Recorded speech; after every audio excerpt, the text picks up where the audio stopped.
സങ്കീർത്തനങ്ങളുടെ പുസ്തകത്തിൽ നിന്നുള്ള വായന, അധ്യായം 105. ഇസ്രായേലിനെ നയിച്ച ദൈവം.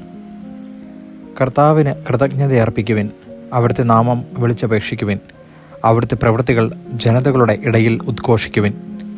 അവിടുത്തേക്ക് ഗാനമാലപിക്കുവിൻ, സ്തുതിഗീതങ്ങൾ ആലപിക്കുവിൻ, അവിടുത്തെ അത്ഭുതങ്ങൾ വർണ്ണിക്കുവിൻ. അവിടുത്തെ വിശുദ്ധനാമത്തിൽ അഭിമാനം കൊള്ളുവിൻ. കർത്താവിനെ അന്വേഷിക്കുന്നവരുടെ ഹൃദയം ആഹ്ലാദിക്കട്ടെ. കർത്താവിനെയും അവിടുത്തെ ബലത്തെയും അന്വേഷിക്കുവിൻ, നിരന്തരം അവിടുത്തെ സാന്നിധ്യം തേടുവിൻ. അവിടുന്ന് ചെയ്ത വിസ്മയാവഹങ്ങളായ പ്രവൃത്തികളെ ഓർക്കുവിൻ, അവിടുത്തെ അത്ഭുതങ്ങളെയും ന്യായവിധികളെയും തന്നെ. അവിടുത്തെ ദാസനായ അബ്രാഹത്തിൻ്റെ സന്തതികളെ, അവിടുത്തെ തിരഞ്ഞെടുക്കപ്പെട്ടവനായ യാക്കോബിൻ്റെ മക്കളെ ഓർമ്മിക്കുവിൻ. അവിടുന്നാണ് നമ്മുടെ ദൈവമായ കർത്താവ്. അവിടുത്തെ ന്യായവിധികൾ ഭൂമിക്ക് മുഴുവൻ ബാധകമാകുന്നു.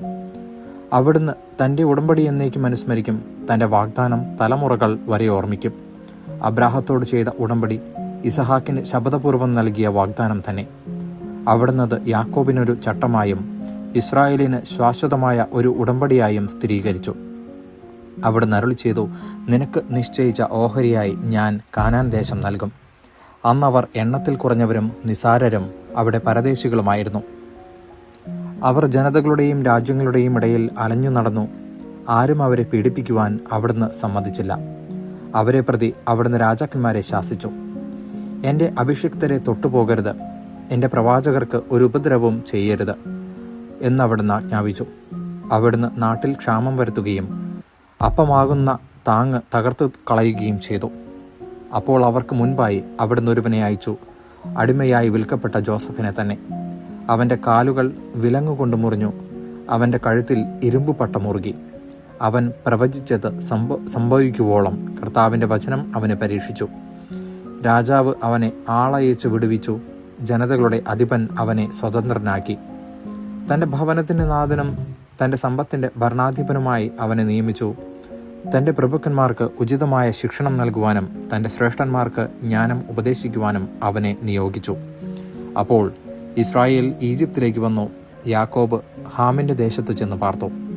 ദൈവം തൻ്റെ ജനത്തെ സന്താനപുഷ്ടിയുള്ളവരാക്കി, തങ്ങളുടെ വൈരികളേക്കാൾ ശക്തരാക്കി. തൻ്റെ ജനത്തെ വെറുക്കുവാനും തൻ്റെ ദാസരോട് കൗശലം കാണിക്കുവാനും വേണ്ടി അവിടുന്ന് അവരെ പ്രേരിപ്പിച്ചു. അവിടുന്ന് തൻ്റെ ദാസനായ മോശയെയും താൻ തിരഞ്ഞെടുത്ത അഹറോനെയും അയച്ചു.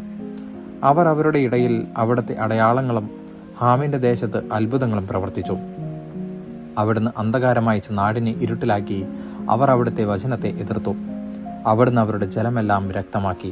അവരുടെ മത്സ്യങ്ങൾ ചത്തൊടുങ്ങി. അവരുടെ നാട്ടിൽ തവളകൾ നിറഞ്ഞു, അവരുടെ രാജാക്കന്മാരുടെ മണിയറകളിൽ പോലും. അവിടുന്ന് കൽപ്പിച്ചു, ഈച്ചകളും പേനും പറ്റമായി വന്ന് അവരുടെ നാട്ടിലെങ്ങും നിറഞ്ഞു. അവിടുന്ന് അവർക്ക് മഴയ്ക്ക് പകരം കന്മഴ കൊടുത്തു. അവരുടെ നാട്ടിലെല്ലാം മിന്നൽ പിണർ പാഞ്ഞു. അവിടുന്ന് അവരുടെ മുന്തിരിത്തോട്ടങ്ങളും അത്തിവൃക്ഷങ്ങളും തകർത്തു. അവരുടെ നാട്ടിലെ വൃക്ഷങ്ങൾ നശിപ്പിച്ചു. അവിടുന്ന് കൽപ്പിച്ചപ്പോൾ വെട്ടുക്കിളികൾ വന്നു, സംഖ്യാതീതമായി അവ വന്നു. അവ അവരുടെ നാട്ടിലെ സകല സസ്യങ്ങളും അവരുടെ വയലിലെ സകല വിളവുകളും തിന്നൊടുക്കി. അവരുടെ നാട്ടിലെ കടിഞ്ഞൂലുകളെ, പൗരുഷത്തിൻ്റെ ആദ്യഫലങ്ങളെ മുഴുവൻ അവിടുന്ന് സംഹരിച്ചു. അനന്തരം അവിടുന്ന് ഇസ്രായേലിനെ സ്വർണത്തോടും വെള്ളിയോടും കൂടെ മോചിപ്പിച്ചു നയിച്ചു. അവൻ്റെ ഗോത്രങ്ങളിൽ ഒരുവനും കാലിടറിയില്ല. അവർ പുറപ്പെട്ടപ്പോൾ ഈജിപ്ത് സന്തോഷിച്ചു, എന്തെന്നാൽ അവരെ പറ്റിയുള്ള ഭീതി അതിൻ്റെ മേൽ നിപതിച്ചിരുന്നു. അവിടുന്ന് അവർക്ക് തണലിനു വേണ്ടി ഒരു മേഘത്തെ വിരിച്ചു, രാത്രിയിൽ പ്രകാശം നൽകാൻ അഗ്നി ജ്വലിപ്പിച്ചു. അവർ ചോദിച്ചു, അവിടുന്ന് കാടപ്പക്ഷികളെ കൊടുത്തു. അവർക്ക് വേണ്ടി ആകാശത്തു നിന്ന് സമൃദ്ധമായി അപ്പം വർഷിച്ചു. അവിടുന്ന് പാറ തുറന്നു, വെള്ളം പൊട്ടിയൊഴുകി. അത് മരുഭൂമിയിലൂടെ നദി പോലെ പ്രവഹിച്ചു. എന്തെന്നാൽ അവിടുന്ന് തൻ്റെ വിശുദ്ധ വാഗ്ദാനത്തെയും തൻ്റെ ദാസനായ അബ്രാഹത്തെയും അനുസ്മരിച്ചു. അവിടുന്ന് തൻ്റെ ജനത്തെ സന്തോഷത്തോടെ, തൻ്റെ തിരഞ്ഞെടുക്കപ്പെട്ടവരെ ഗാനാലാപത്തോടെ നയിച്ചു. അവിടുന്ന് ജനതകളുടെ ദേശങ്ങൾ അവർക്ക് നൽകി. ജനതകളുടെ അധ്വാനത്തിൻ്റെ ഫലം അവർ കൈയടക്കി. അവർ എന്നെന്നും തൻ്റെ ചട്ടങ്ങൾ ആദരിക്കുവാനും തൻ്റെ നിയമങ്ങൾ അനുസരിക്കുവാനും വേണ്ടി തന്നെ കർത്താവിനെ സ്തുതിക്കുവിൻ. ദൈവവചനമാണ് നാം കേട്ടത്.